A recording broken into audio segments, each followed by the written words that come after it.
Join us in the fight to restore liberty and American exceptionalism. Together, let's make the case that our charters of freedom are worth defending and honoring. Right here is where the great American experiment comes alive. Let's get to work.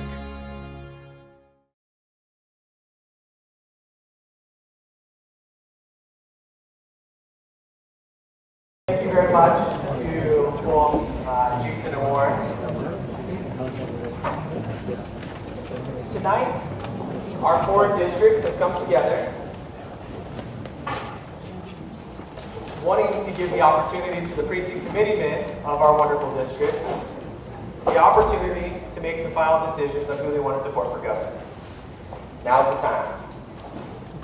It's more important than ever in this primary season to get to know our candidates and feel like we have the opportunity to access them. PC's here tonight, stretch all the way from Apache Junction and East Mesa through Queen Creek and Gilbert, all the way through Chandler. We have folks here from Tempe, all the way up to Ahwatukee. And we're incredibly grateful for all of your sacrifices, for everything that you do for our districts, and the work that you put in day in and day out in the name of the party. Joining us today are a few special faces. Did Chairman Graham make it in? Is he here yet? He's trying to make it here, but we're trying to invite him up here. We have Chairman A.J. Lepar, who is Chairman of the Maricopa County Republican Committee, here with us tonight.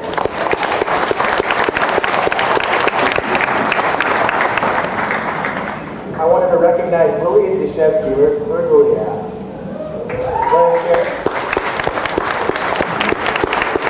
Lily is the chairman of the Teenage Republicans, and a tenacious one at that. So we like tenacious teenagers going out there, knocking doors, talking to folks. So thank you for being here, Lily.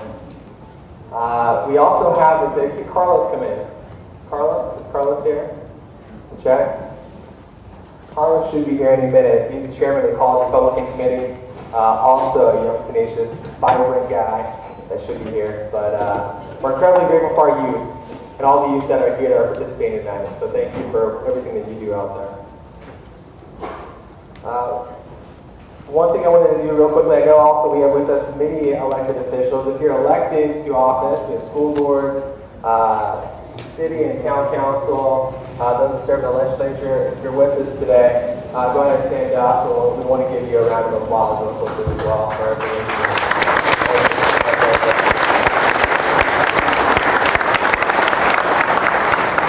Thank you for joining us. Real quickly, just some housekeeping things. Right through these doors are the bathrooms. So if anybody needs to use those, they're right there. It's kind of unmarked. So, just as a reminder as well, we have cards. I believe the cards are still outside. Oh, they're right here. Carolyn McCorkle has them right up front here. If you'd like to ask a question, we want to put them through on cards, and we're going to try to get to as many as that we can through our debate moderator today. We ask on the questions that you specify your name and also who it's directed at, so we have as little confusion as possible when asking the questions. And please only specify one person it's directed at. One other thing, we will also be doing the raffles. There's 2 raffles going on. Legislative District 12 has their gun raffle. We'll be drawing directly after these proceedings. Also, we had a Bring a Friend raffle as well. So if you brought a friend and you entered the raffle, we will be pulling for that as well. Jeff Winiger, who is a Chandler City Councilman, has donated actually 2 gift cards to both his restaurants for that. So that will be fantastic. In a moment, I'll turn the time over to the moderator, who will ask the candidates to the stage. But first, an introduction. Our moderator tonight is a local resident right here in our hometown of Gilbert. He is the director of the American Academy for Constitutional Education, and in his free time, he hosts a radio talk show, teaches constitutional law as an adjunct professor. He consults members of Congress. He's an NRA firearms instructor. Let's see what this is like a huge list here. He's a partner at a law firm. He does all those things. He's also an acclaimed author. of your nation to save, and he's appeared on TV, radio, and large events with Hugh Hewitt and the great one, Mark Levin. Led Beck's Restoring Love, he spoke at, and even most recently at the presidential debate that we had right here in Mesa. More importantly, he can be found in local schools, private and public, teaching the Constitution to kids, which we're grateful for. A man that really needs no introduction, please give it up for Shane Krauser. Nice one. Yeah. Thank you. Appreciate it. Thank you. Very good. Well, thank you so much. It's an honor to be here. I'm very excited. That was quite an introduction. But we're not here tonight to talk about me. We're here to talk about how we restore this nation, how we restore this constitutional republic, and how we get Arizona back on track. So this is going to be an exciting night as we talk to 6 of the gubernatorial candidates right here in Arizona. I want to just outline what the ground rules will be. There's going to be 2 rounds of questioning. The first round is going to be for 45 minutes. And what is going to happen during that 45 minutes is a candidate is going to be asked a question. He'll have 90 seconds to answer that question, and each of the remaining candidates will have an opportunity to answer that same question. There's going to be 5 rounds of that for the 45 to 50 minutes, and then the second round of questioning is going to go on for about 30 to 45 minutes, and during that time you'll have an opportunity to submit your questions. I'll be reviewing those, and we'll give the candidates that you're directing that question to an opportunity to answer. So without further ado, let's go ahead and introduce each of the candidates. You know all of them well, so it's going to be a brief introduction. First, our Secretary of State. Would you please welcome to the stage the Honorable Ken Bennett.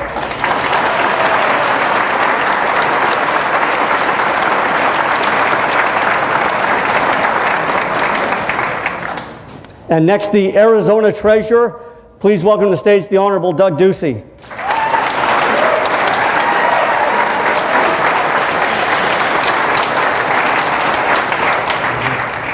And next, an attorney here in town, please welcome to the stage Miss Christine Jones.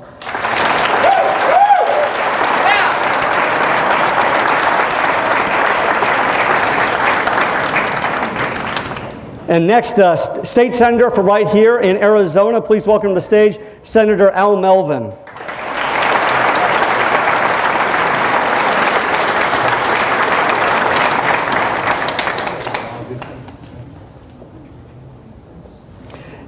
Next, a former congressman out of the state of California, please welcome Mr. Frank Riggs.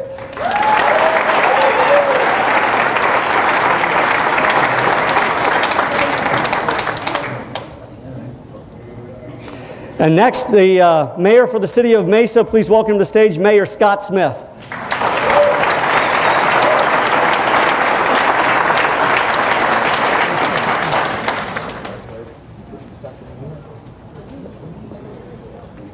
Very good. Any concerns here that I don't know about? Dr. Molina. I wasn't aware that there was a 7th candidate. The LD chairman, do you want to advise me as to what's going on here? The 7th candidate. Okay. All right, we're going to go ahead and proceed with the 6 candidates that are up here on stage. Mr. Bennett, we're going to start with you, and just a reminder, I'm going to give you a question, and each one of the candidates... Are you going to do openings? No, we're not. We're not, but we will have an opportunity at the end to do a closing, if that makes any difference. Mr. Bennett, we're going to start with you. I'm going to ask a question. You'll have 90 seconds to respond, and then each of the candidates to your left will have an opportunity with 90 seconds. We are going to adhere to strict time limits. Our timekeeper is right here. You'll be notified at 60, 30, and 10, and a bell will ring when your time is out. Okay, Mr. Bennett, what makes you different? Each one of you claims to believe in the Arizona and U.S. constitutions, the right to bear arms, freedom of religion, a strong economy. With that being said, what makes you different from the other 5 candidates on stage here tonight? Thank you, Shane. Thank you all for coming out tonight. I think what makes me different is that experience matters when you're trying to lead a state. Now, we all have experience. All of us are going to talk about some private business experience, which I think we all have. All will talk about some level of experience in government, some local, some state. When you put all those together, especially legislative leadership experience, that's very important.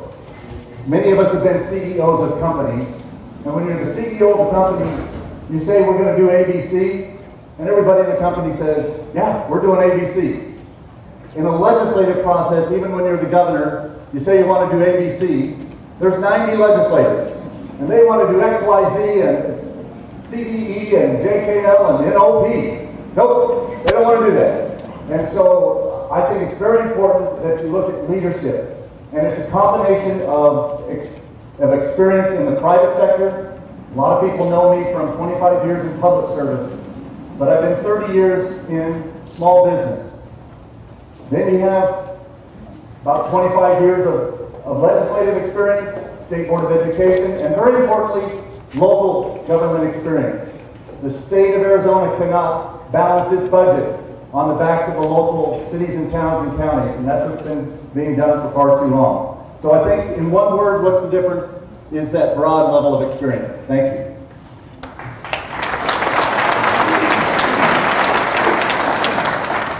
Shane, thanks for having me. Great to see such a great turnout. My name is Doug Ducey, and I would say what makes me different is I don't come from a political background. I grew up in Toledo, Ohio. My dad was a police officer growing up. I'm a product of the Midwest and the working class. Full disclosure, my first elective office was homeroom representative in the 5th grade at Blessed Sacrament Grade School. That was a tough primary, and I made it through it. My folks split up my junior year. My mom moved out west. I had a college counselor that pointed at a sign that said, school's affordable out there, and there's a lot of opportunity. So I got my Datsun B210, and I drove to Arizona. And it's been quite an opportunity. I've spent my entire adult life, for the most part, in the private sector. I, along with a few others, built a company called Cold Stone Creamery.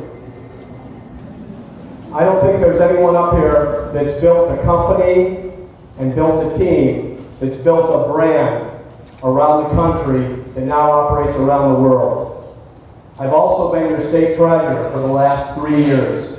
And by any measure of good management, the $12.5 billion that we manage in the Treasurer's office is growing faster and in better condition than it was 3 years ago. I also stepped forward and killed a $1 billion permanent sales tax increase. And last year,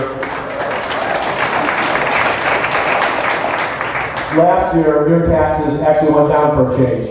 I'll hold that record up as why to vote for me. Thanks for having me. Ms. Jones? Thanks, Shane, and thanks for everybody for being here tonight. This is a great demonstration of why what we're doing matters, because you're here, and I appreciate you being here. I'm Christine Jones. I'm a Republican candidate for governor, but what sets me apart is that I wasn't always a candidate for governor. I've never run for office before, and that is unique among the candidates. I also spent 11 years growing a technology company, which is unique among the candidates. My husband's a career military officer, and we lived around as a family for a number of years, and then we came here in the 90s, and I joined a law firm. And not too long after that, I got recruited to go to a little startup company up in North Scottsdale with the crazy name, GoDaddy. And when I went to GoDaddy, we had a few dozen employees, and over the 11 years I was there, we grew to about 4,000. All while providing technology services to about 12 million small businesses and entrepreneurs around the world. Today, GoDaddy provides service to about a third of the internet. You might not know that, but a homegrown Arizona company is serving traffic for 1/3 of everything that goes on the internet. The other thing that sets me apart is that I spent 10 years in Washington establishing a framework of policy that governs what you now know as the functionality of the internet. I really focused on making it a better and a safer place for children, bringing congressional representatives together in cooperation and leadership to reach good policy goals. Singularly, what sets me apart is I've never held office before. I come to this just like you because I care about Arizona and I think we have a great future. Thanks.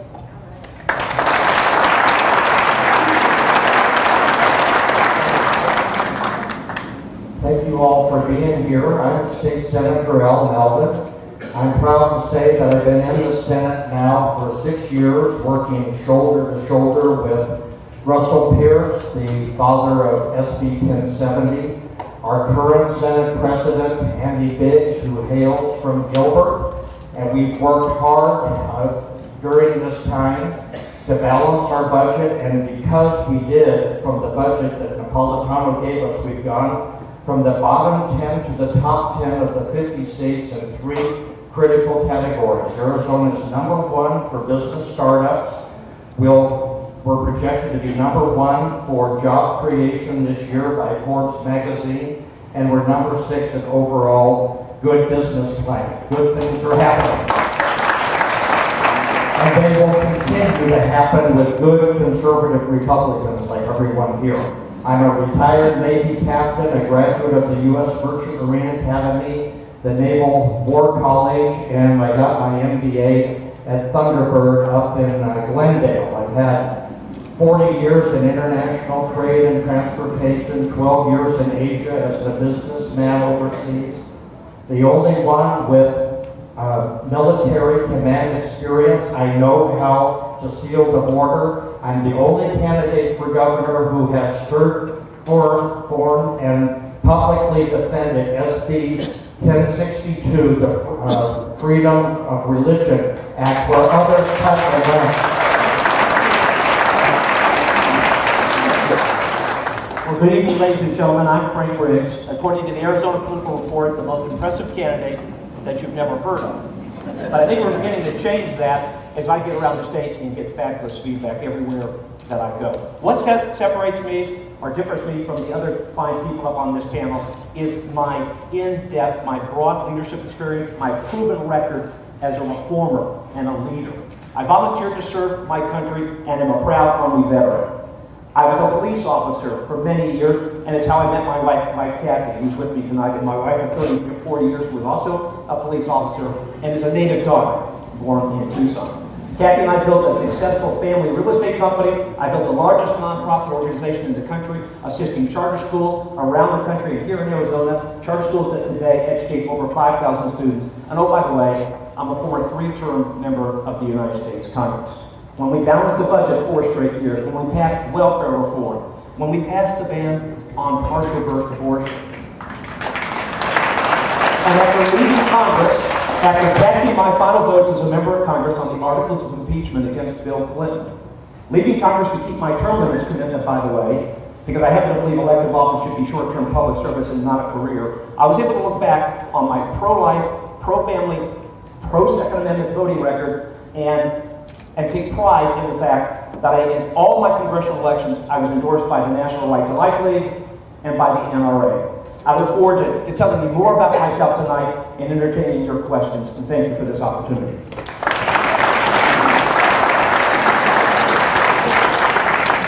Good evening. Oh, what a great sight. Thank you so very much for being here. Thank you for participating, and thank you for showing how much you love Arizona. I'm a 4th-generation Arizonan. I have Arizona in my blood.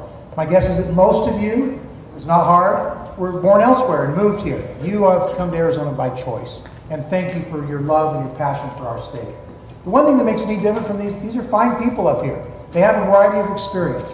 I have unique experience. For the past 6 years, I have served as CEO, as mayor of the 3rd largest city in this state, the 38th largest city in America. I'm proud of what we've accomplished. I've proven that conservative principles, when put into place, governing can work.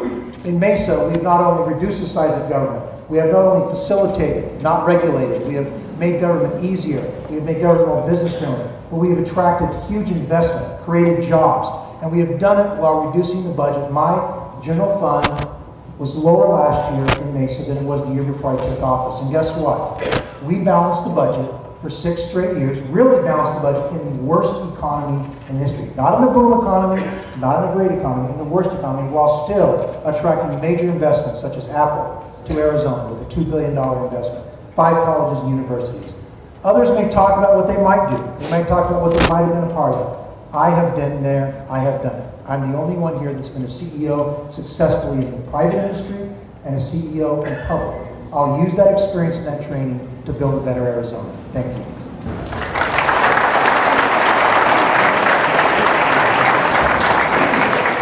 Mr. Ducey, we'll start with you on this question. The First Amendment guarantees the right to freely exercise your religious beliefs. Just recently, a photographer in New Mexico, a florist in Washington, and a bakery in Oregon were all investigated and/or sanctioned for refusing to provide services for a same-sex marriage commitment event based on their religious beliefs. Just recently, the Arizona State Legislature appeared to take a preemptive strike and passed SB 1062, which was a law that sought to protect the religious freedoms of each individual in Arizona. If you are the governor and are presented with a bill that seeks to ensure that business owners don't leave their religious beliefs at the door and are protected from lawsuits by both the government and the private individual, would you sign it? Why or why not? If I'm presented with a bill as governor that protects our religious freedom, I will sign that bill. I believe it's important as the chief executive officer of the state, there's a number of things that are of priority. And you take an oath to the federal Constitution, and these rights are enshrined in our First Amendment, and I want to see that happen. I also think, in addition to protecting our state, my campaign is about getting this economy growing. I think this is a great place to live, work, play, recreate, retire, and get an education. I want to see our economy boom again. I really wonder if we were to start Cold Stone Creamery up today versus start franchising in 1995 and 96, how many stores could we open? I want to protect our religious freedom, but I don't want to see our economy crushed by movements against us. I think this is a warm, welcoming place, very inviting, where people come from other parts of the country. I want to continue to grow as a state. I want to protect our freedoms, especially those ensured to us in the First Amendment and the Second Amendment, and those are things I'll guard as your governor. Thank you. Ms. Jones? Thanks. I took a little bit different approach on SB 1062 than my colleagues on the stage. I actually thought the legislature should withdraw that bill because it put the state in a very precarious position. Because most people in this state believe that religious freedom is the single most fundamental principle upon which this country was founded. And as a constitutional scholar, you'll appreciate this, Shane. I fiercely defend the Constitution. Among the people sitting here, I may be the single one that's ever fought with the federal government on behalf of it for you, the citizens. I would not, as the governor, sign a bill that damaged this state. So, if presented with a bill that ensured that no citizen could ever be compelled to provide professional services that would violate their deeply held religious beliefs or their conscience, which is exactly what is guaranteed in the First Amendment to the United States Constitution, I would stand on it, I would sign it, and I would fight for it, because it's the single most important fundamental right that that Constitution protects. It is a God-given right, let us never forget that. It is ensured by the Constitution, and it is something I take very seriously. Thank you for the question.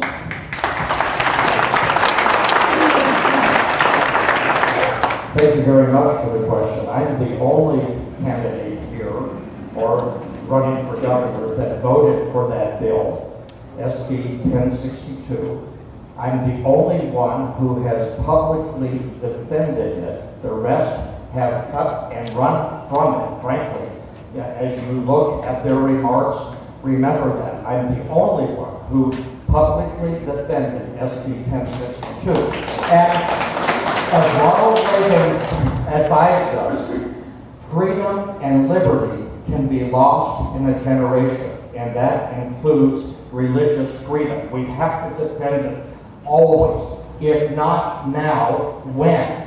We constantly have to defend it. But the same thing was said about SB 1070 when we strengthened the border, that we were going to lose it, our economy would take a dive, and I've already mentioned we're now in the top 10 of the 50 states. We're number 1 for business startups, number 1 for job creation, number 6 in overall good business climate. With the right leadership that I will give as governor, and vision and integrity, defending SB 1062 and our people, we will thrive, and we should not be worried about the left that is attacking all fundamental parts of our traditional society. Thank you.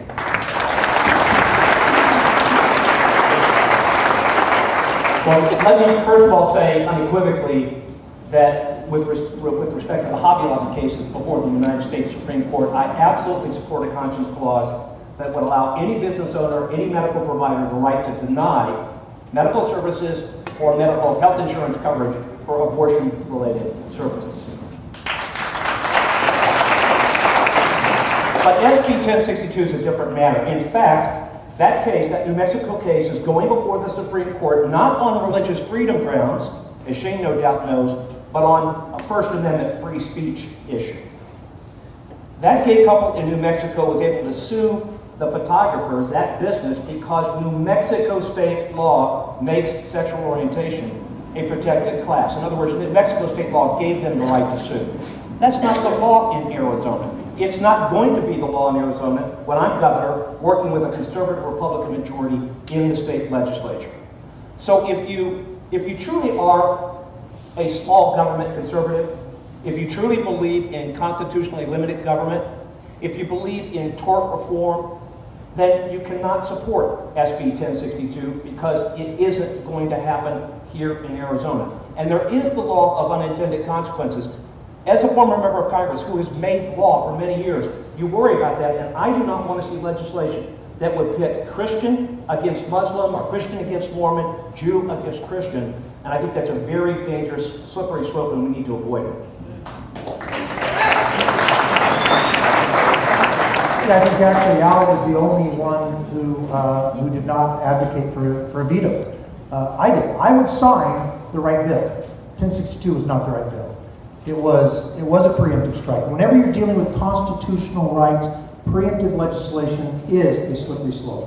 1062 was overly broad and created those kind of unintended consequences, which was bad for us, realistically, and would be bad for the state. If the right bill came in the right situation, absolutely, because the discussion of our rights has become toxic. Religious freedom is under attack in the discussion, but that's a First Amendment right. It's very different to take the leap into legislating. I would allow things to proceed until we have the right law and the right situation. That's why I called for the governor to veto 1062. It was the wrong law in the wrong situation because there was no situation here. It truly was a solution looking for a problem, which is why I called for the veto, and why every other member of this panel called for the veto, except for Senator Melvin, who did vote for it. I happen to disagree with him on that. I don't believe it was a well-written bill, and that creates unintended consequences, especially for those of us who really value religious freedom. I come from a history of a family who was subjected to institutionalized discrimination because of the way they prayed to God. They were thrown out of their homes under the color of law. I'm very sensitive to those kinds of laws that create those kinds of consequences. Give me the right law, I'll sign it in a second. Give me the wrong law, I'll veto it. Mr. Bennett. I would sign a bill to protect the religious freedoms, and no one should have to violate their religious beliefs to perform a personal service or through the course of their business do something for somebody that violates that religious belief. I would associate myself with Scott and Frank's comments, though, that I don't think Senate Bill 1062 would have accomplished what it was trying to accomplish. I guess the only place I would deviate from Frank's comment was Christians versus Mormons, because I'm both.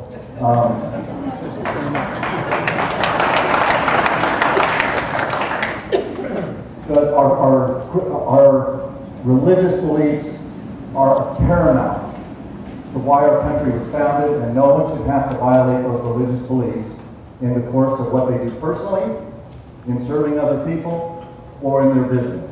So I would sign a bill that would do that, would protect that. Thank you. Ms. Jones, we're going to begin with you here. We have an issue of the federal government exceeding its authority by using money to entice states to give up their powers in exchange for funding. In light of the 10th Amendment, please address the constitutionality of Medicaid expansion and whether you will sign legislation or concede to U.S. government mandates in exchange for federal government money.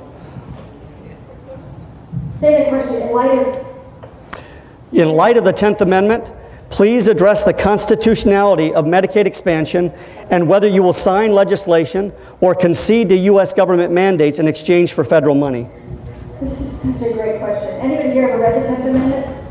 Okay, so the 10th Amendment, and we know there are only just a few enumerated powers to which the federal government is entitled. The rest are reserved to the states. And as the governor, I actually am going to pursue those rights to be returned to Arizona. The federal government cannot get any bigger. It is so ridiculously disproportionately oversized right now that Medicaid expansion in the form of Obamacare, just that one single program by itself can bankrupt the entirety of the federal government. Now, specifically with respect to the constitutionality, there is nothing in the Constitution, at least not the version I've read, that gives over power to the federal government for things like education, medical provision, private services. So many of the things that the federal government now has just taken leave to provide. I am convinced the Congress is not going to fix this. It will take a strong governor in some of the western states where 65 to 85% of the federal lands are controlled by the federal government, where Medicaid expansion has taken on disproportionate proportions, where we're taking money for education and giving them entire control. All of those things, it will take a strong governor to stand up to the federal government and say, you know what, no, not on my watch. It's hard because you got to give money back, but sometimes you have to be willing to do hard decisions in the interest of your citizens, and that is the kind of governor I'm going to be.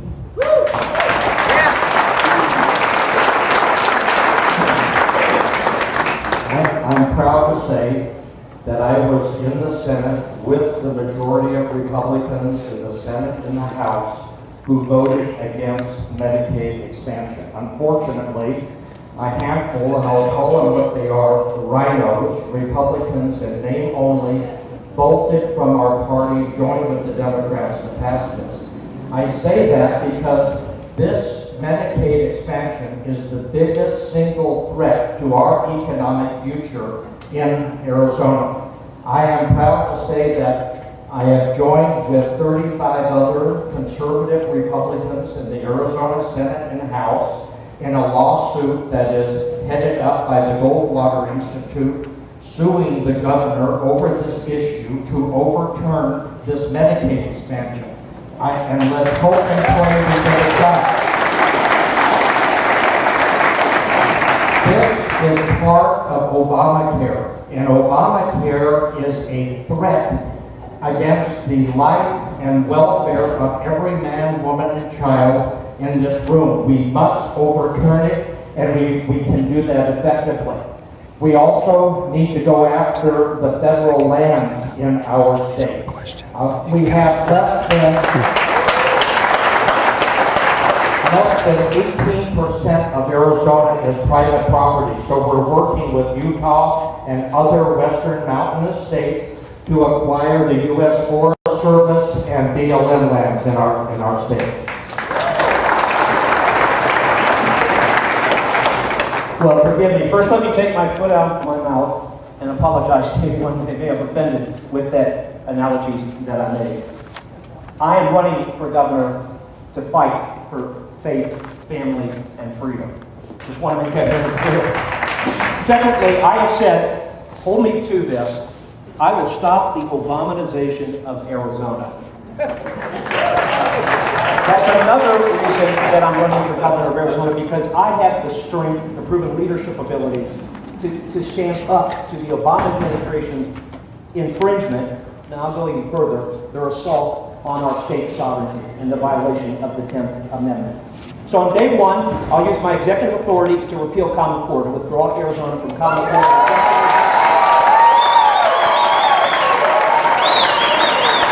Thank you.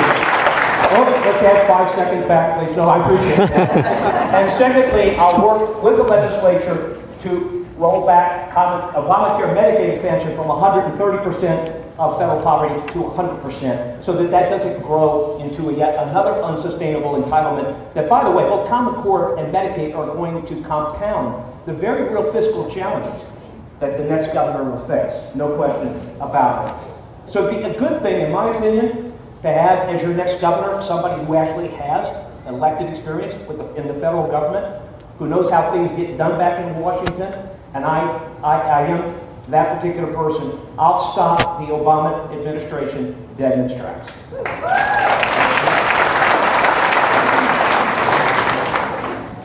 Well, I can tell what I could say to get a lot of applause in here. That would be what you want to hear. But let's talk about reality. Obamacare is one of the worst laws ever passed. It was passed in the worst way. It was implemented in an even worse way. But it is the law. You want to talk about the constitutionality, guess what? One of the worst decisions ever made, the U.S. Supreme Court deciding whether it was a tax or a fee or a tax or ignoring what the law said and said something else, decided it was constitutional. I don't like that decision. I don't like the law. I don't like the decision. But I believe in the rule of law. And in America, we follow the rule of law. And the way we change the law is that we elect Republican majorities in Congress and we elect a Republican president. That's the way we change the law. In Arizona, we follow the law as best we can. And I have been in Washington. I've been in the White House and talked to the president himself about federal overreach. I've told him that EPA is killing jobs to his face in the White House. I believe there are unfunded mandates. There is federal overreach. There are things that we can do and should do as a state not to. And I've done as a city, as a mayor, refused federal monies when there was control attached to it. We should do that. We can do that. But we have to deal with reality also. Actually, I believe the governor, I supported her signing that bill. I didn't like it. She didn't like it. There was a gun to her head. But the reality is it was the best decision for the state because of the way the law was. We want to get rid of Obamacare? I do. I would be the first in line to do that. Let's elect majorities. Let's elect a Republican president. Let's change what we have.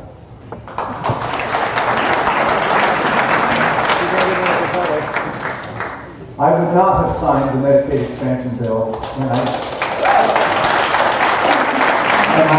I certainly would not have worked hard to build the coalition of a handful of legislators from our party and the unanimous Democratic caucuses to overrun the majority of Republicans in both the House and the Senate. I have been in those legislative leadership positions, and that's not how a Republican governor should act.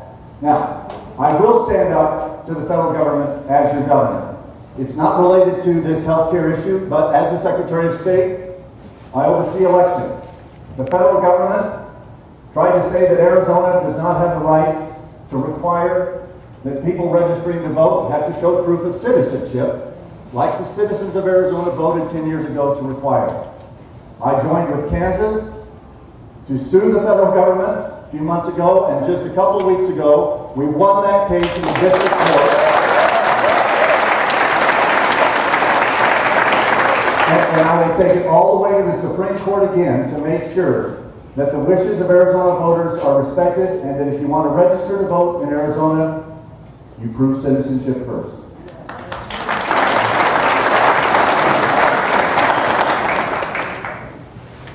We're known for our independent streak here in Arizona, and that's a quality we expect from our governors, especially in dealing with the Obama administration. For Arizona, the Obama years have been nothing but mandates, lawsuits, and lectures. And I don't know about you, but I'm tired of it. As your governor, I'll have a very direct message for Barack Obama. Instead of trying to control our health care, our education, and our energy industry here in Arizona, how about controlling your own spending, your own borrowing, and this nation's borders? I'm 100% against Obamacare. It's a rolling disaster and a monumental failure. The expansion of it was a mistake. As your governor, we'll have to deal with the financial repercussions of what's happening with this rollout and expansion. As treasurer, I've tried to keep a lid on our state's finances and make sure that there was clarity and understanding around what's going on. Charles Krauthammer spoke the other night and said this battle for Obamacare continues. In 2014, it's about taking the U.S. Senate. In 2016, it's about taking the presidency, and then it's repeal and replace Obamacare. Thank you. Senator Melvin, we'll begin with you. Arizona's Constitution limits debt to $350,000. Yet we are experiencing about $10 billion in debt. Many would say that we have people in our government in Arizona that have violated their oath to the state constitution.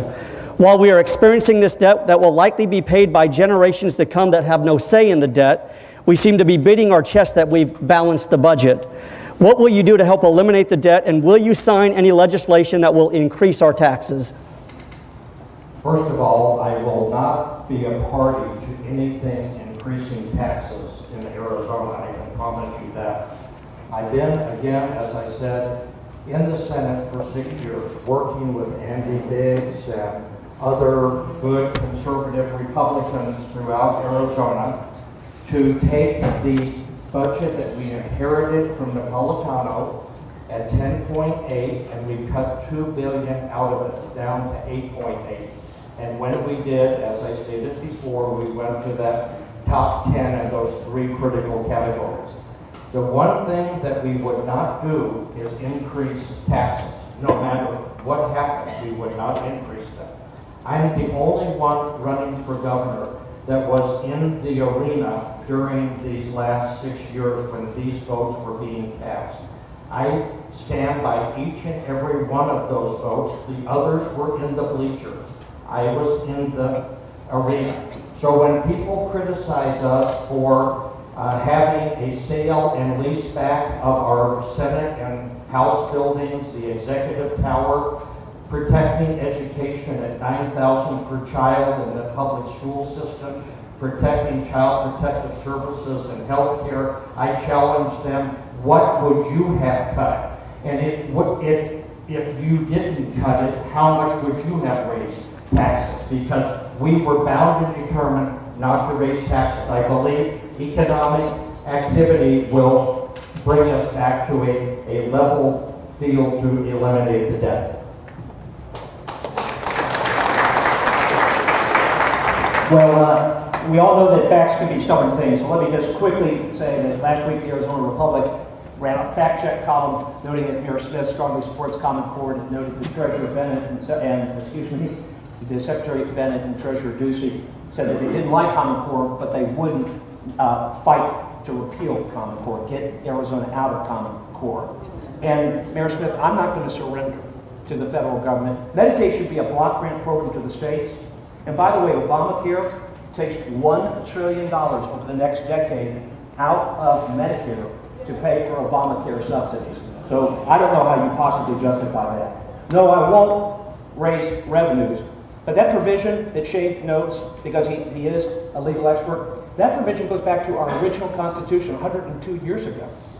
And that clearly needs to be updated in terms of the state of Arizona's ability to use its full faith and credit to borrow in the bond markets to pay for infrastructure that future generations of taxpayers will use. That's just prudent, common sense approach to providing fundamental services of state government. What was done, this idea of an end run around that constitutional provision, issuing certificates of participation, selling off state-owned properties, including the Capitol office buildings, pledging future lottery revenues, that's all smoke and mirrors budgeting. That's kicking the can down the road. We won't do it on my watch. I'll honestly address the structural budget deficit in the state, and I'll rebuild our infrastructure. Yeah, facts are stubborn things. Like, and let's look at it. And Senator Melvin, I agree with you. Let me tell you how our budget, state budget, was actually balanced. There was billions of dollars in debt. There were billions of dollars in a temporary sales tax.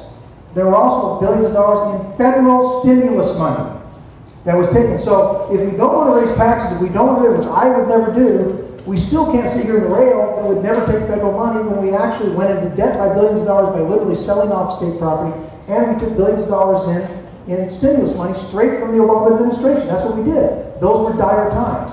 In the city of Mesa, we were offered similar things. I would never go into debt at city level to pay for any operations.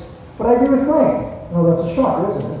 I agree with Frank that we should be able to borrow to build, borrow to do things that provide long-term benefits, that actually present an economic return that benefits our children, our grandchildren, and also from an economic standpoint more than pay for itself, which is why in Mesa we did that. We built fire stations, we built police stations that were needed. and we did so in a reasonable way, but we never borrowed one penny, and believe me, I had a lot of our parties who came up and wanted to put in a temporary sales tax to balance our budget, to not reduce costs, not reduce the size of government, and we resisted every one of those. We did not put in a temporary sales tax, we did not raise additional revenue for our operations, but we did invest in building for our future.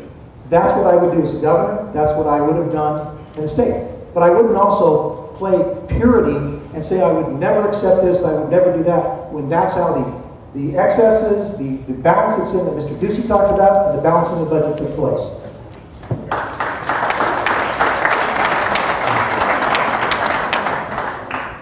The last time the Arizona state budget was balanced, without temporary tax increases or accounting tricks and gimmicks, was when Jim Wires was the Speaker of the House and I served as the President of the Senate.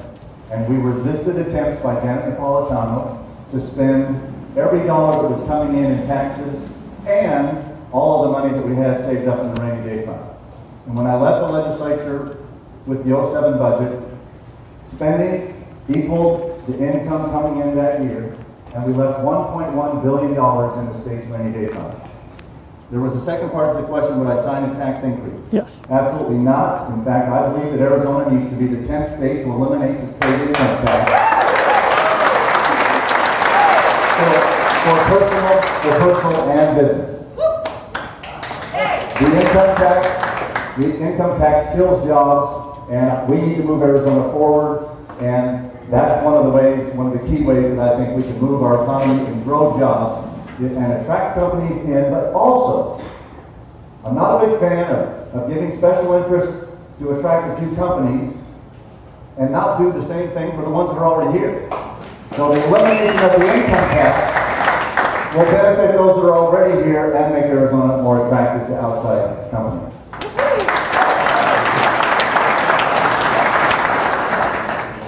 I fly back to the Midwest every summer to visit my dad, take my 3 boys with me.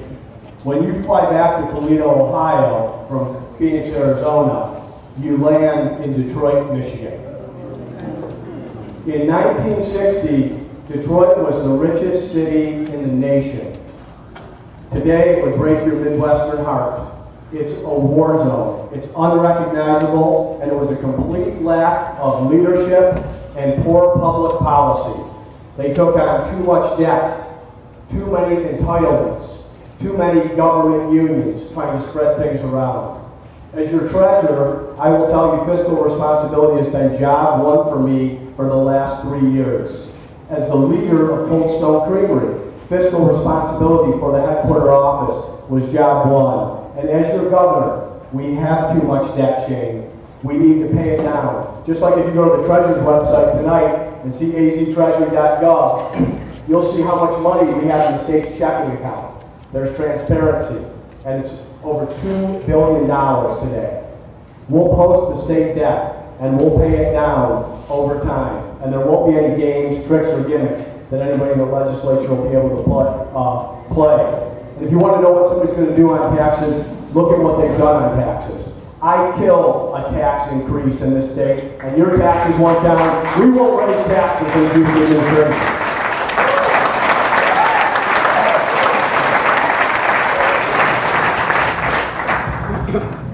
Let me see if I can get a step to the question. The question was about the $350,000 limit in the Constitution and where we are right now is a constitutional violation. I would say, by definition, it is, which would make the people who got us there in contravention of the Constitution. But to Congressman Briggs' point, if we're being honest, that was a limit that was established a long time ago and probably needs to be revisited. That is something that the citizens of this state can and should do. The second thing with respect to tax increases, I think at this point, and speaking of fact checking, if I'm wrong, my staff will jump to their feet and tell me, I was the first candidate in this race to sign a no tax increase pledge. I think I'm still the only candidate in the race to have signed that. I invite my colleagues to join me in that. Yeah. Have you now signed it too? Yay. Good job. Good job. I'm glad to know that there are 3 of us that have now done that, because it's something that we have to be honest about. And it strikes me sitting here listening to this conversation for the last 5 minutes that it's a real risk that career politicians or politicians get into to sort of jump into this this contest about I this and I that, I this and I that. I'm a CPA. I just look at this by numbers. In our state's budget, there are two sides. One is revenue, one is expense. And you know, because you balance your budget at home every single month, you have two levers and only two levers to pull. You can either spend less or you can make more. Those are our two options. There is nothing else for us to negotiate. That is what I would do as the governor. I just look at this as an accountant and as a budget. And once in a while, you just have to have a business person in charge to get to the bottom line.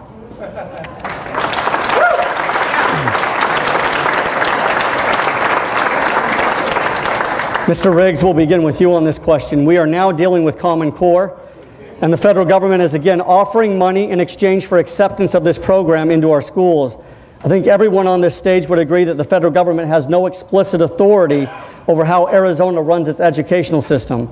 In light of there being no explicit constitutional authority granted to the federal government over education or the offering of money in exchange for the Common Core program, do you agree with the implementation of Common Core here in Arizona? Why or why not? I am vehemently opposed to Common Core.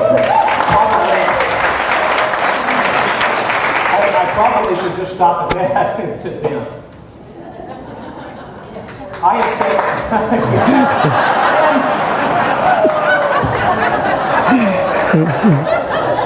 he's such a nice guy. You can't get mad at the guy. I have spent the last 15 years of my life since leaving Congress to keep my term limits commitment, working to reform and improve American education, promoting parental school choice, building charter schools, as I said in my opening remarks. And if that is taught me, I didn't want to be a lobbyist. I wanted to do something concrete to really make a difference in communities around the country and provide a lifeline to parents who are looking for educational options for their children. And if that experience has taught me one thing, it is that top-down national standards, this idea of one-size-fits-all, does not work. The only thing that works, and the thing that is worth fighting for, because we're standing up for states' rights and we're standing up for the 10th Amendment, is to protect local control and decision-making and parental school choice. And this, on the subject of education for a moment, we have the dubious distinction as a state having dropped to the very bottom. We're 50th out of 50 in K-12 education funding. So anyone that tells you that they're willing to cut income taxes, I think you have an absolute right to ask them if they're pandering or posturing. You have the right to ask them if they're going to cut income taxes, what does that mean to the sales tax, and what does that do to the property tax, both of which are essential to funding K-12 education. I am also vehemently opposed to the federal government being involved in our education. They have no business being there. I am also vehemently in support of raising the bar and high standards. I believe that these high standards should be set by the states, and the curriculum designed by the states and by the local districts and by the teacher himself or herself too, so they can adapt to the unique needs of every school, every classroom, and even every student. No, I did not like it when the states got together, created these standards.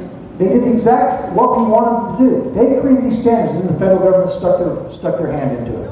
And that's when excuse me, can I talk? Thank you very much. Wow. What happens is that we need to maintain state control.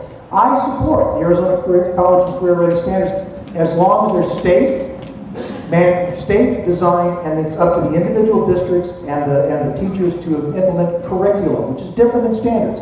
Ames has been an abject failure in Arizona because we've lowered the testing, so we lowered the standards, so we have no standards. That's one reason why our schools are in the bottom third. They're underperforming. This is a tragedy for our children.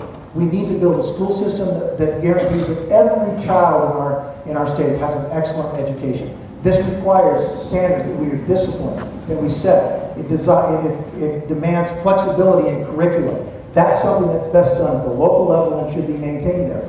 I believe Arizona College and Career Standards meet that. If it doesn't, give me an alternative and I'll support that. Give me an alternative. It's not enough just to be against something. Tell me what it is. I will support whatever will get us to those high standards.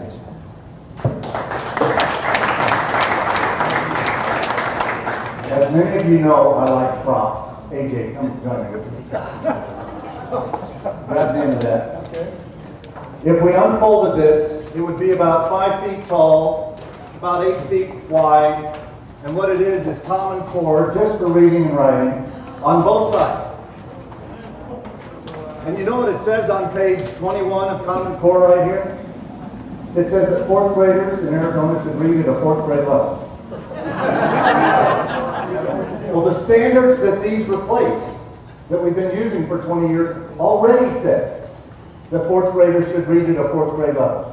We don't need forces outside of Arizona telling us what the standards for our students in Arizona should be. Thanks, AJ. When I was on the State Board of Education and we went to raise the bar, we got 1,000 Arizonans together in the mid-90s to come up with Arizona's academic standards. And we did it right here in Arizona. Then we benchmarked it with other states and got very high marks from from organizations that said we've done a great job. If Arizona students are supposed to read at 4th grade level when they finish 4th grade, what we need to focus on is what are we going to do different in 1st, 2nd, 3rd, and 4th grade classes to make sure that 68 or 78 or 88 or 98% of Arizona's 4th graders can read at 4th grade level. Because you know what Quality Count says our percentage is in Arizona? 28%. We have to build a better education system. Common Core standards demanded on us by others is not the best way to do that.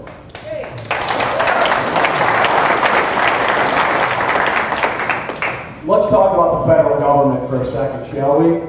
What's the one thing the federal government does right?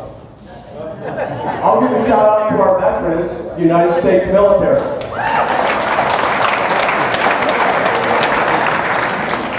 Beyond that, these guys can't balance a budget. They can't protect the border. They can't build a website. Why would we let them have any more say in K-12 education? George Wilt said in the Washington Post that 50 years of increasing federal involvement in K-12 education has resulted in mediocrity. So I've spoken out against Common Core, and for the reason that it ties ourselves to Washington, D.C.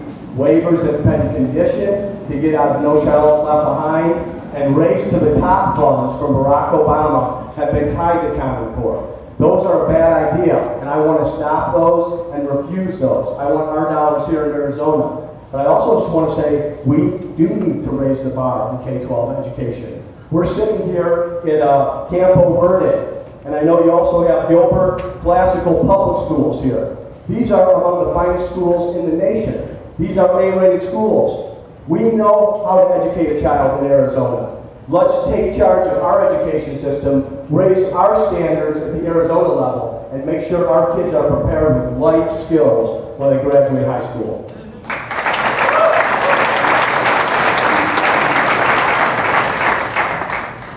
To specifically get to your question, no, I do not agree with the implementation of Common Core here in Arizona.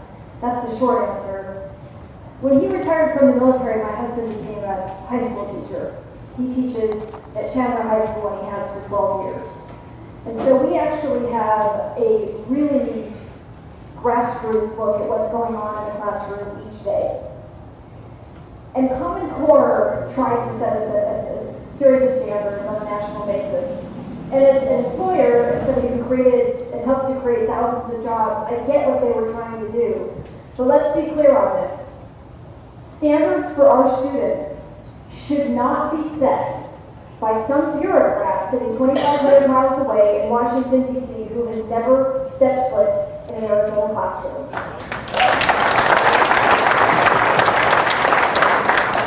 We have a saying in our house: we educate children, we teach children, not tests.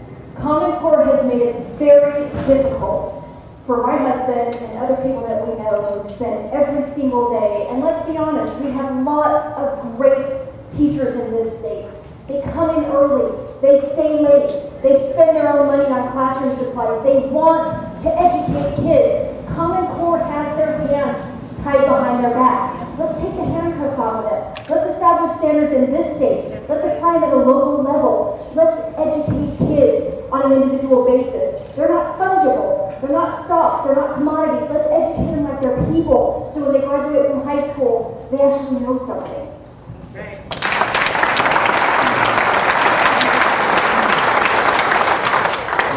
go back to something that Ms. Jones said about signing the new tax pledge. I signed it in December back in Washington, so I think I was probably the first one to do it. But Common Core, we've got to stop it. It is as dangerous to our people and our society as Obamacare. Obamacare started off with a bill of 2,000 pages that no one read. It was passed in the middle of the night. Now they're up to about 20,000 pages of regulations. We have to stop it. I had a bill this session that would have done that. Stopped all the funding, all the implementation. Unfortunately, it didn't pass. But as governor, I will make sure with my leadership that we will get rid of Common Core in our state. As Tony Perkins, the head of the Family Research Council, said, if you think about it, with the exception of the Pentagon, not much good happens in Washington. Gridlock, 17 trillion in debt, Roe v. Wade with 56 million innocents dead. But the flip side is good things happen here. I am a strong advocate of parental school choice and an $8,000, roughly $8,000 universal school voucher, where every family in Arizona will have that amount of money per child to send their child to the school of their choice. Thank you. We're now going to pick this pace up a little bit. We're going to go to a rapid fire round, and what's going to happen here, I'm going to start with Mayor Smith, going to ask a question, and someone else is going to have the opportunity to respond as well. Both individuals will have 60 seconds. Mayor Smith, this is a question from Joe Smith. Joe. Yeah. Mr. Ducey, you'll have a chance to respond to it for 60 seconds. Joe Smith asks, what are the 3 necessary ingredients to restoring our constitutional republic? Restoring our constitutional republic, first thing is your participation, your involvement. And the second thing is electing representatives that actually believe in constitutional principles and will apply it in governing. And then we'll stand up for the rights. We've talked about the 10th Amendment. We've talked about states' rights. We've talked about heading to the federal government. Being involved at that level in governing, electing the right people, and electing people who actually believe and will put into practice constitutional principles are the things that are necessary to preserve and to restore our constitutional republic. The first thing to restoring our constitutional republic is to elect people that when they put their hand on the Bible and take the oath to the Constitution and upholding it, they do, and they're held accountable by the people. Second, civics in our grade schools and our high schools. Shouldn't our kids all know about our founding documents, the Declaration, the Constitution, the Bill of Rights, and what our flag stands for? They're not learning this. They're learning this at a school like this and in an area like this, but there's too many places where they don't know anything about what makes America great and exceptional. And third, we the people.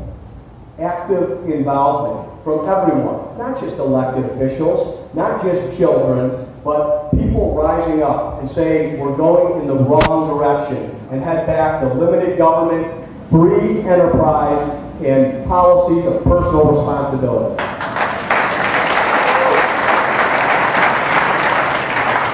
Mr. Bennett, this question is to you. You'll have 60 seconds. Senator Melvin, you'll be responding. This is from Daryl Covert.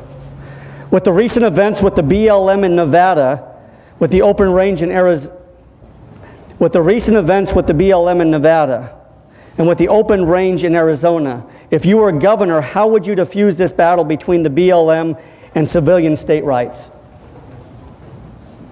Whenever possible, we need to take the opportunity, politely at first, and then demanding it through the court system if necessary, to take control of the federal lands and the property in our state, as is mentioned by several other folks here. Just a little tidbit. If I had been governor, when Barack Obama closed the Grand Canyon National Park during the week of sequestration, I'd have been there the next morning with the National Guard, DPS, and a pair of bolt cutters. We would have reopened the park, offered jobs We would offer jobs to the employees to run the Grand Canyon State.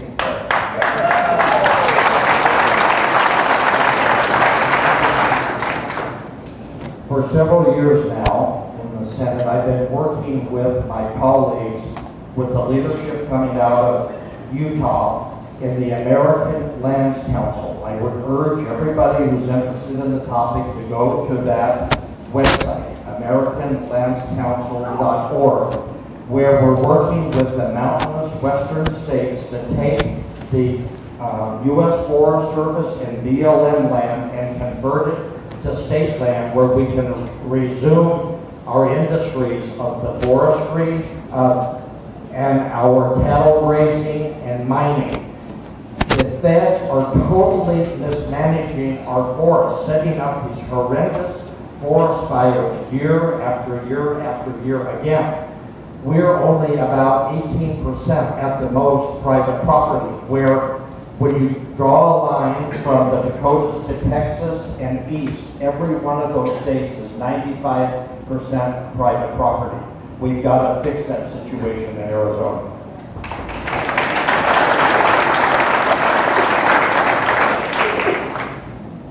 Ms. Jones, we're going to start with you here, and Mayor Smith, you'll have an opportunity to I'm sorry, this question, I'm mistaken here.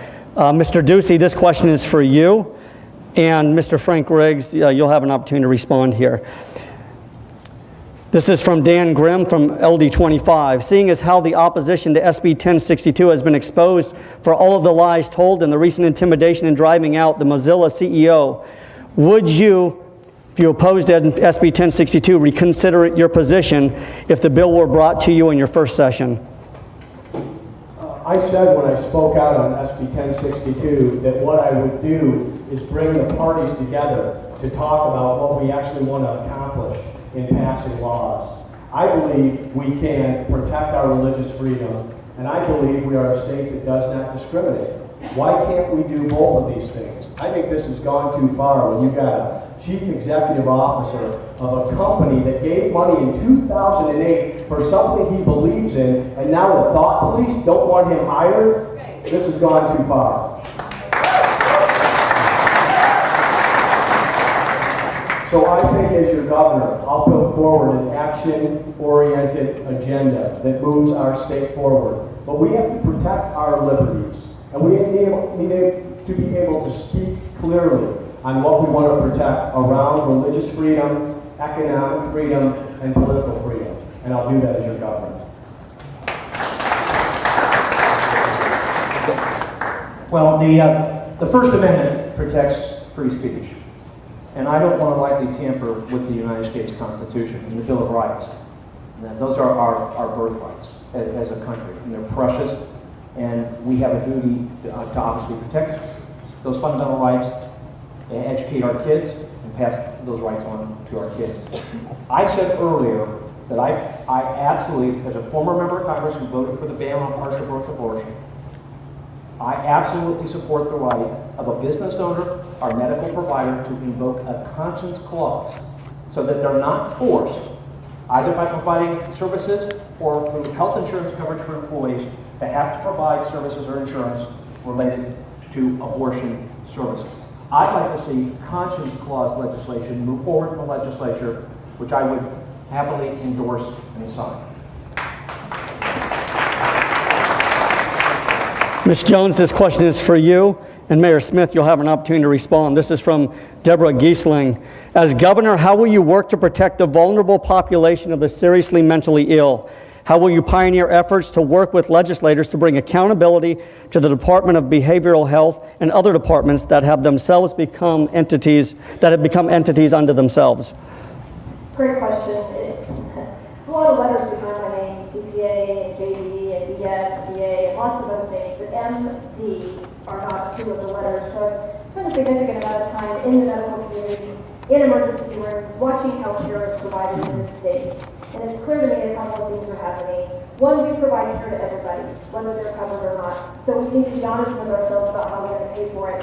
Two, we have completely underserved the severely mentally ill population.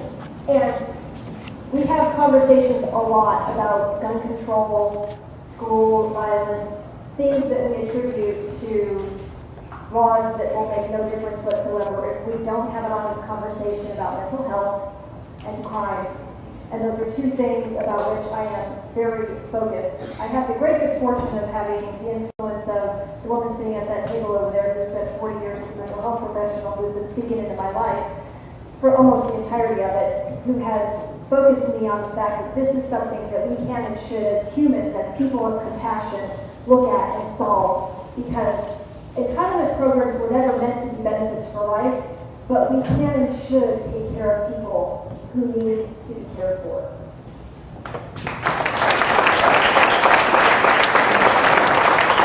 2 months ago, I had the horrible experience of traveling to Utah to attend the funeral of my nephew. He was in his mid-30s. He had suffered from severe schizophrenia for most of his adult life. I know from firsthand experience, because I have another nephew who now suffers from severe mental illness. And I've learned through my family experiences how many holes our system has in it, how this population is in many ways ignored, forgotten, and in many ways shunned. We simply cannot continue to ignore a great part of our society which suffers from real illness. Society, we do pay a price. We pay a financial cost, we pay a social cost, most of all, we pay a family cost, and we need to make sure that we make mental health and behavioral health the #1 priority, because it's just too important to preserving families and to preserving the sanctity of our state. I've seen and experienced firsthand the challenges we have in our system, and I'll work to fix those.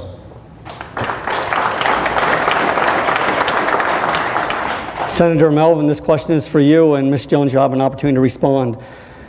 What are your plans to protect states from overreach of the federal government, and do you believe in the principle of nullification? Thank you very much. I'm a firm believer in the concept of federalism and in the Constitution. It's so small you can literally put it in the inside pocket of your coat. And the Constitution, when it says that unless duties and powers are given to the federal government, they belong to the state. I believe we need to join with all of our conservative states throughout the nation, and there are many of them. They're all led by good conservative Republican governors, and form what the 13 original colonies had, committees of correspondence, where we pull together to push back against the feds. And one of the first places we need to start are these federal lands. But when federal laws come down against us, we need to push back with every power that we can to preserve the states' rights of our state and our fellow conservative states. Thanks. The federal government has gotten too big, and it cannot get any bigger. You guys have all heard of Edward Snowden? Yes. You understand the NSA exists, by not all of you nice people. You know, if you look at the list of 9 internet companies that participated in that scandal, every major internet company is on the list. Google, Microsoft, Facebook, Amazon, or Apple, Skype, YouTube, on and on and on. There is one company missing. It's called GoDaddy. It's not on the list because when they approached me and asked me to help them spy on you, the law-abiding citizens, I said no. Just no.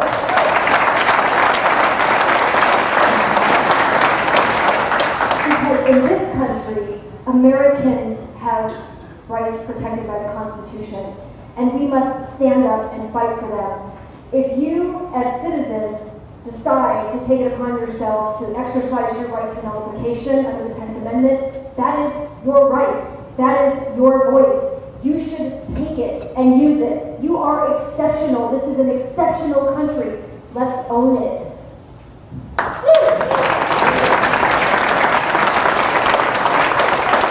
Mr. Riggs, this question is for you, and Mr. Bennett, you'll have an opportunity to respond here.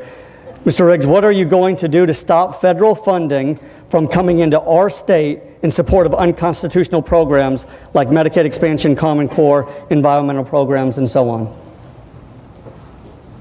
That's a very good question, and probably I guess, the most urgent question that we face as a state. 40% of our state budget is federal aid. 40%. And 25 million acres of Arizona land is under federal government dominion and control. So I submit to you, it might be a good thing to have someone with my background and my experience actually working as a member of Congress. But what will I do? I'll say no. I'll say no. The federal funds need to come to us as block grants so that we can design those programs, we can implement them in our communities and our neighborhoods as close to our fellow citizens who need those services as possible. I already spoke to Common Core.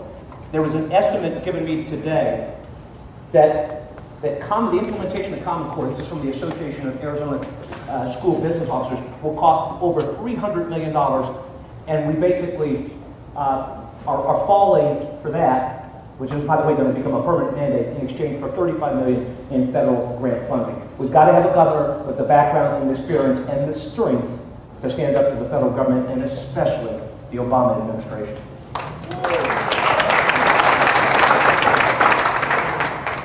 When the strings attached to a federal program, especially federal monies, exceed the value of the program and make us spend money that we have to take out of our pockets, it is time to say no in many of those respects. Now, at the same time, you have to realize that Arizonans pay federal taxes, and I believe we're a contributing state. For every dollar we send back, we only get about 90 cents.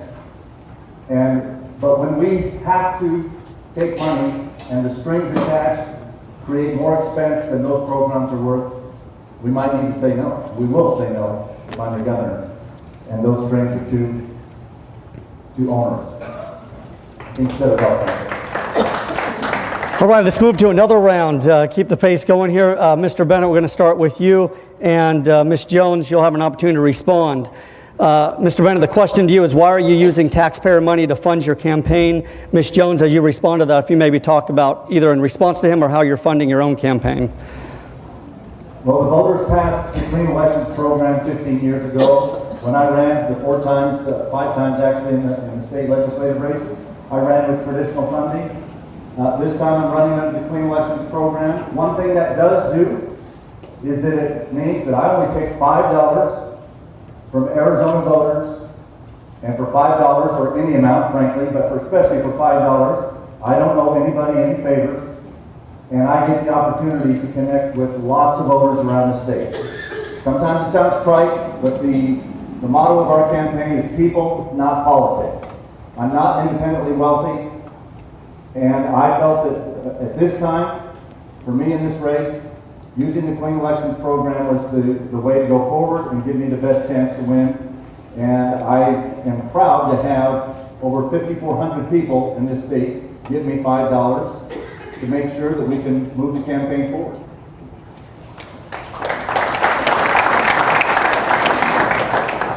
I'm not running as a Clean Elections candidate because as a conservative, the notion of taxpayers funding political campaigns opens debate.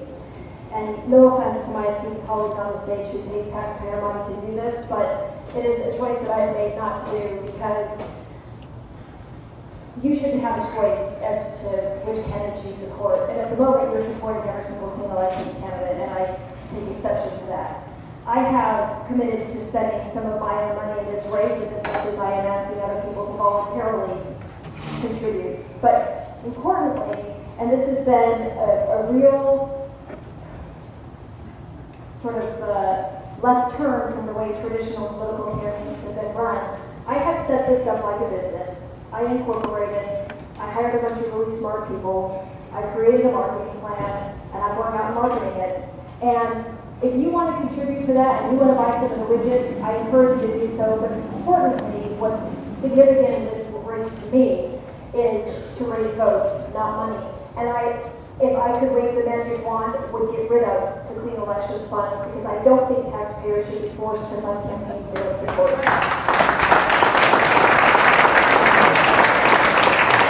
Mr. Ducey, this question's for you. Mayor Smith, you'll have an opportunity to respond.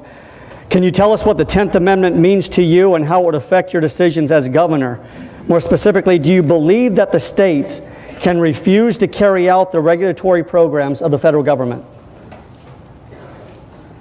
Madison wrote in Federalist 45 that the powers delegated to the federal government are few and defined. Those left for the states are indefinite and many. The 10th Amendment means that we, the people of Arizona, get to lead the state of Arizona.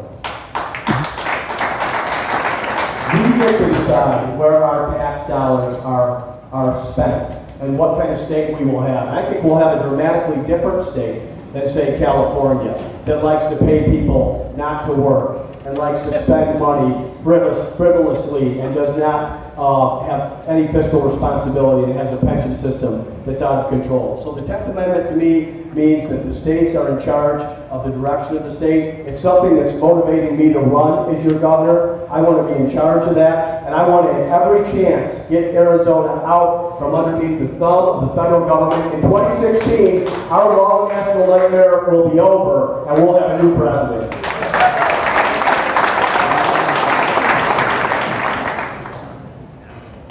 You know, our federal government from its founding was a government of enumerated rights and powers.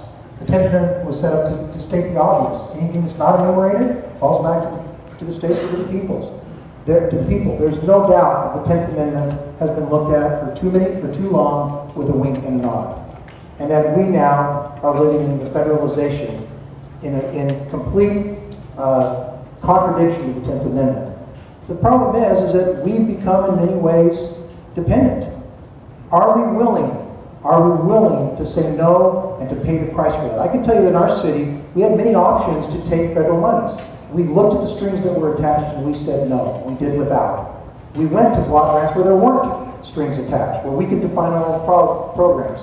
If we are willing to not accept the strings, we have to be willing as a people to pay that price to say no. Are we willing to do it? As governor, I will be willing to do it. Are you as a people really willing to do it? That's the real test. If you are, then we should go ahead and do it. Let's take back our destiny into our own hands. But that's what it's going to take to truly show our muscle in believing what the 10th Amendment stands for.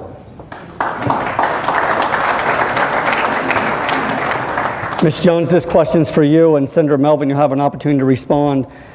Ms. Jones, what is your stance on the Second Amendment, and are there any restrictions on the Second Amendment that you think would be appropriate? This was from Joy Emmerich. Thank you, Joy. I just finished my 12th Second Amendment event. I've done one in almost every single county around the state. I am a fierce defender of the Constitution. I own a weapon, I carry a weapon, I have a concealed weapons permit, but I actually support your right to own and carry a concealed weapon as well, whether it's by the Constitution or not.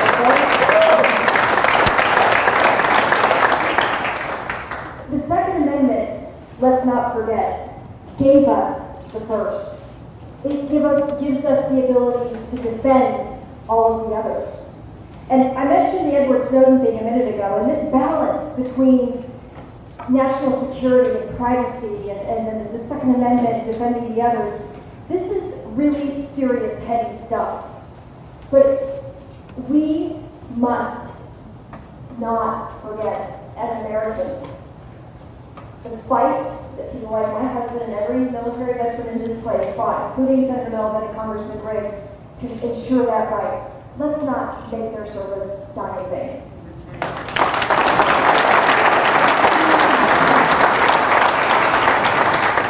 As a conservative, Reagan, Republican Arizona State Senator, I'm proud to stand before you as one who had voted to and got implemented universal carry in Arizona. We're one of 5 states that have it. There's no fiercer defender of the Second Amendment than our wonderful state of Arizona, enforced by our legislature and now with our current governor. We're really about the only nation in the world that has these rights and have defended them. It's so fundamental to our well-being as a nation. I would encourage everyone in the room to become a member of the National Rifle Association, to support it, who they in turn support the Second Amendment. I would encourage you to have a weapon for yourself, like Christine, myself, and many others. By the way, I bet almost every legislator in our legislature is packing heat.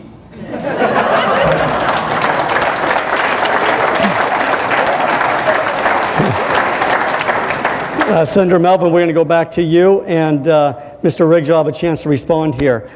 What specific actions would you initiate to close the Arizona border to illegal immigration, and will you wait on the federal government before you act? It's a great question. Again, as I pointed out early in the evening, I'm the only candidate for governor that has had senior military command experience. I commanded the largest ship squadron in the Navy, 14 ships based at the island of Diego Garcia in the middle of the Indian Ocean with assets of $10 billion. My father was a career Army officer. I know we can secure the border, and the feds are not going to help us, at least for the next 3 years, until we get a Republican president. We can't build a border fence by ourselves, but there is technology. I would ask you to check it out, the AmericanBorderPatrol.com, where we can put a sensing cable along the border and start to secure it ourselves with our own manpower, our posses from our 15 county sheriffs, and a new statewide posse that will man it properly. We have to do it ourselves. The feds won't do it.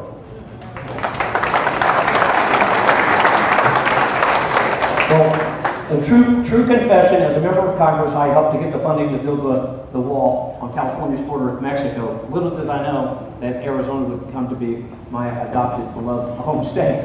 I also offered federal legislation to deny federal taxpayer funding for any social benefits to illegal immigrants, and forced to vote on that. Roll call vote on House floor. We also need a comprehensive approach, comprehensive solution to immigration that ensures that we have a guest worker program, that we can get migrant labor into Arizona, because it's an important part of our economy.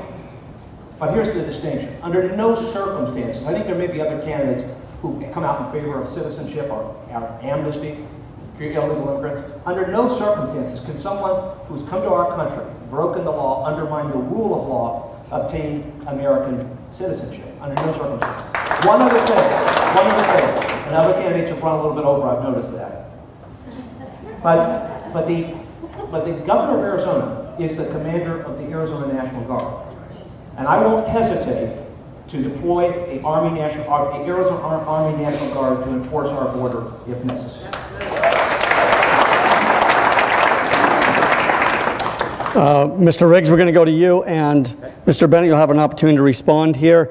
Do you support nullification of unconstitutional federal acts? If so, how will nullification be successful? That's a complex question that doesn't lend itself to a simplistic answer. I'm going to be very honest with you. I said earlier, and one of the reasons I'm running, by the way, is I'm sick of politics as usual. I'm sick of the posturing and the pandering. It's gotten a lot worse since I left elective office. But 40% of our federal budget, 40% of our state budget is federal aid. I will fight to defend the 10th Amendment. If you take one thing away tonight, please take that away. I agree with, by the way, with Governor Sandoval in Nevada when he said that the BLMs, that their actions there, infringing on the grazing rights, the property rights of that long-time ranching family, is an incredible invasion. It's an incredible form of intimidation. I'm not easily intimidated. I'm an Army veteran. I'm proud of it. I'm an ex-cop. I've worked the streets. I'm married a cop. I'm not easily intimidated. And I did all that, by the way, including serving in Congress, before a single one of my competitors here had ever thought about serving in elective office.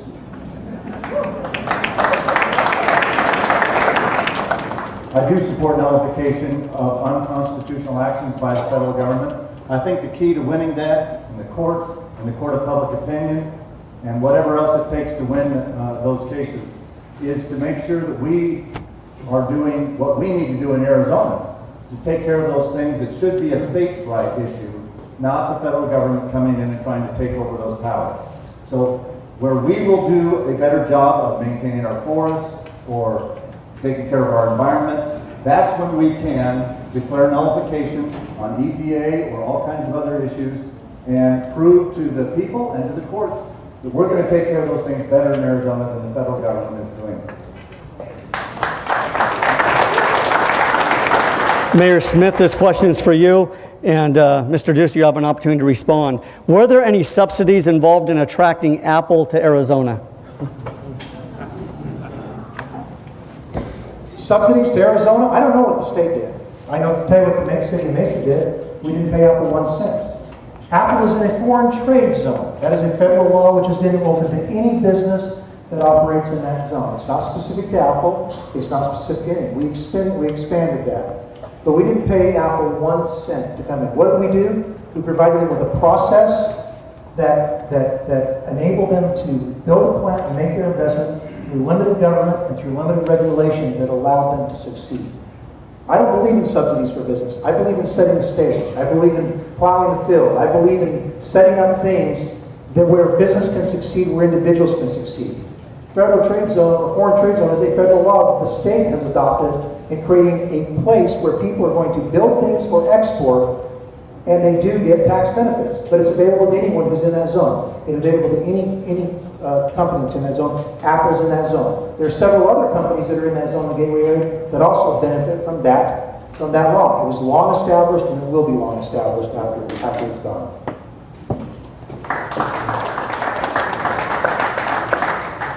Myself, along with a few others, built an ice cream company called Cold Stone Creamery.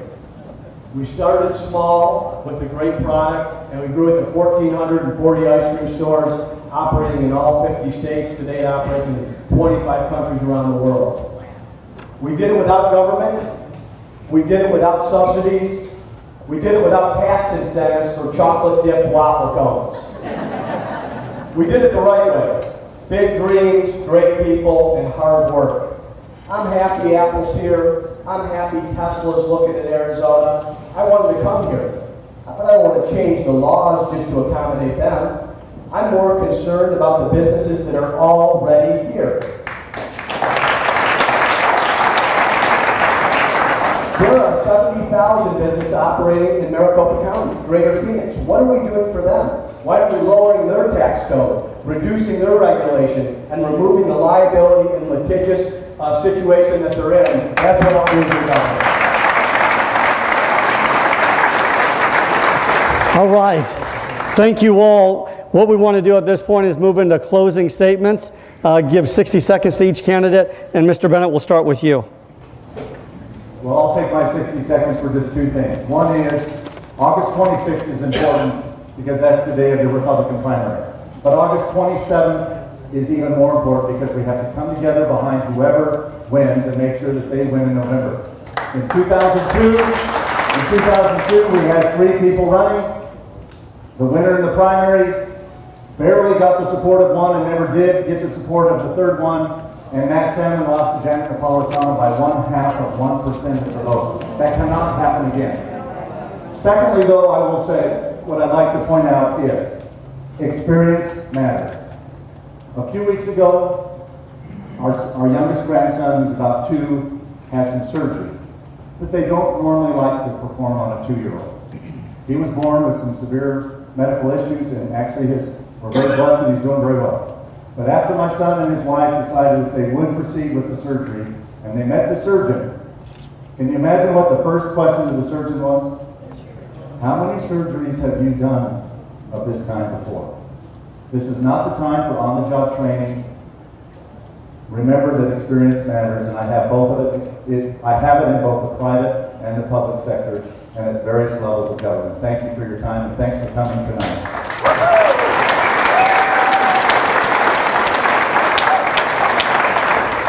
My name is Doug Ducey, and I want to thank you all for being here tonight. It's a great turnout. I know our system is going to work, and we're going to elect a great governor, and I want to be that governor.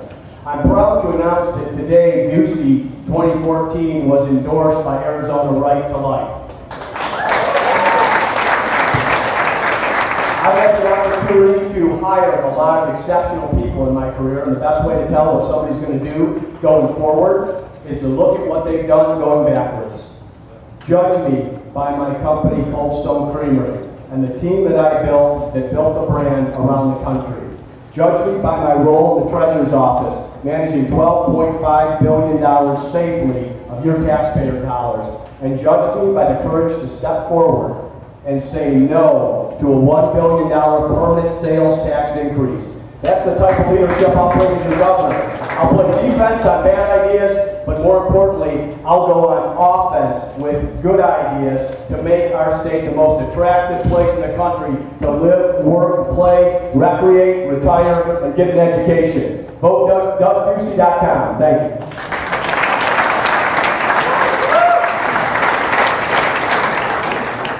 Thanks, Shane, for hosting tonight, and thank all of you for being here. When Arizona was seeking status as a state, the Constitutional Convention began each day with a prayer. On day 2, the chaplain prayed, "We pray thee, O Lord, that this body of men, the representatives of the people of the state of Arizona, would adopt such a constitution as would be acceptable to every citizen, and that it would grant unto Arizona statehood and place her among the grand galaxy of states in these United States, and that Arizona would be the brightest star in the union." I'm running for governor because I see that Arizona can be the brightest star in the union, and I have a plan to make it so. Everywhere I go around the state, people say, "Christine, why would anybody want to run for governor in this political climate?" I've never run for office before, but the uniform of leadership fits me well. It's comfortable. I understand my opponents will do their level best to knock me down, but it strikes me for this time in this case, maybe a practiced politician is not what Arizona needs. I come to this with no strings attached. Maybe we need somebody to apply untethered ideas. I'm Christine Jones. I'm running for governor. I would love your support. Thank you.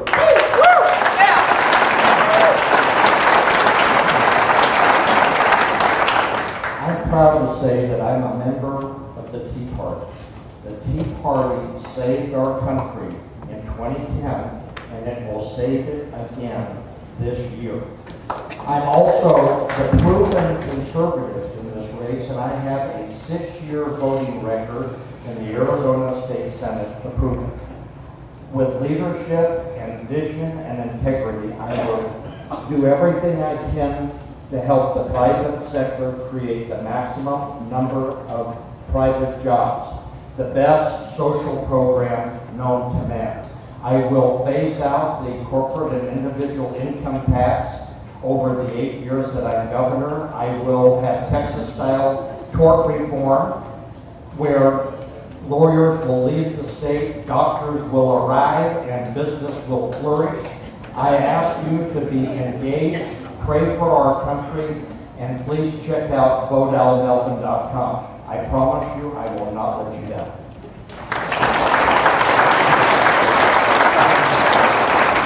Thank you, Shane, and ladies and gentlemen. This is from last week's Arizona Republic. The headline is Scott Smith, the only gubernatorial candidate to support Common Core. But it goes on to say, GOP hopefuls Ken Bennett and Doug Ducey are both critical of Common Core, but have not said whether they would replace it. Ladies and gentlemen, I'm running for governor to shoot straight with you. You need a real leader. I'm not looking at a long-term political career. I'm not looking at the next elective office. I'm looking to lead and to serve you. And I believe in the parable of the faithful servant. To whom much has been given, much will be required. And to whom much has been entrusted, much more will be asked. I will lead with humility and integrity. I'll be an open, accessible, and inclusive governor.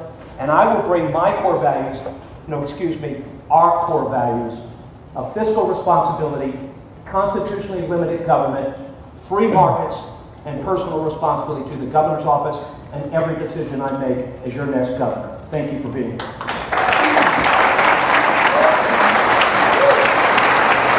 Thank you so much for being here. A little warm in here, isn't it? But thank you. Thank you for being here. You know, I'm going to agree with most of the members of my panel. Experience does count. Judge us by what we do. Why should you look at me? Mayor of sister city, next door neighbor, the 3rd largest city, 38th largest city in America. Because all I can tell you is look at my resume. I have a record. You may like the things I've done, you may not like the things I've done, but it's out there, open, transparent for you to look at. What's my record? We reduced the size of government. We balanced our budget in the worst recession in modern history.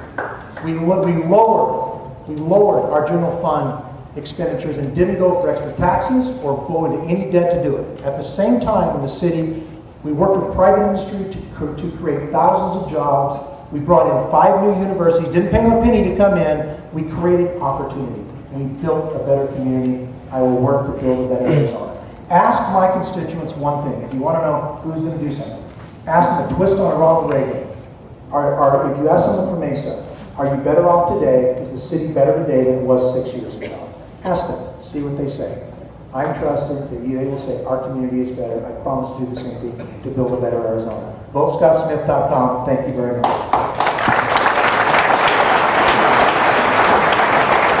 We had one candidate, though my understanding is that the RSVP didn't happen, but we did want to recognize him and give him 60 seconds to give his closing statement or his opening statement, whichever you would have. But this is John Molina. Thank you very much. I am John Molina. I'm sitting the candidate for the office of governor. I was born in Arizona and I'm Native American. And I apologize for coming in here and crashing the party, but I really enjoyed the conversations. I really want to thank you all for being here, for the great work that you do for the party. I am an American, proud to be an American, and proud to be a Republican. I just want to share with you that as my life as a pro-life obstetrician, I've been a mental health counselor, an ordained minister, and also have my law degree. And after all these years that I've served my community, I have really enjoyed in giving back to my community.